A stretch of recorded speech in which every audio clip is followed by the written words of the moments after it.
So I know what it feels like to have a relationship feel really safe. And I also know what it feels like when losing that feels like everything after is going to be really dangerous. Because once something that felt like home falls apart, it doesn't just hurt. It wakes up every old place inside me that feels like at any moment that could disappear if I became too much, too needy, or if I just stopped being easy to be around. So now if somebody amazing shows up in my life, instead of just enjoying it, part of me feels like there's a trap door waiting for me. That's a swing that I have to be aware of. I've known healthy love. I know what mutual admiration feels like. I know what it feels like to care about somebody else and still love myself. And I also know what it feels like when love turns into complete terror. When I'm not really asking, like, do I love this person? What I'm really asking the new person now is, can they make me feel safe again? And that's just way too much to put on another human being. Because then I'm not just dating them and loving them and getting to know them. I'm asking them to become proof that I'm not going to lose it all over again. And nobody could carry that forever. So now when something feels off, I have to slow down enough to ask what's actually happening right now. Like, is this a real red flag or is this just an old wound getting loud?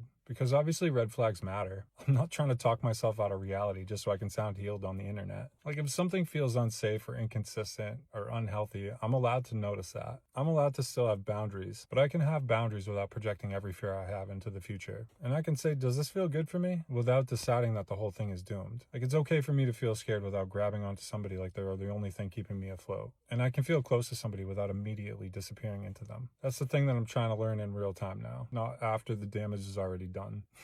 Not 6 months later, like I'm suddenly a relationship archaeologist, digging through old text messages like, see, this is where I went wrong. Like in real time today. Like, is this love or am I trying to survive something right now? Is this real connection or am I looking for somebody to make me feel whole? Is this a boundary or am I running from closeness because this feels kind of risky? Because I don't want to regret the love that didn't last. And I don't want to punish whatever comes next just because I'm scared that might not last either. I want to be able to just stay present enough in the moment to appreciate what's right in front of me without them having to promise me forever to enjoy it. That doesn't mean I'm going to just trust blindly. It means I can just keep it in today. Like, what feels good and healthy? What boundary do I need to set? What part of me needs attention instead of needing somebody else's reassurance? Because secure, healthy, interdependent love, I think it's supposed to just let both people breathe. I don't have to fall into you. I don't have to run from you. I don't have to make you responsible for making me whole. I also don't have to act like needing people makes me weak. I can learn from the love that stayed, and I have to learn from the love that left. I can be grateful for both without making either one of them the whole story. Dude, you guys, healing is dumb.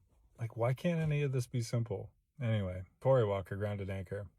Just a local fisherman trying to stay in the frickin' boat. Tune in tomorrow for another daily dose of honesty.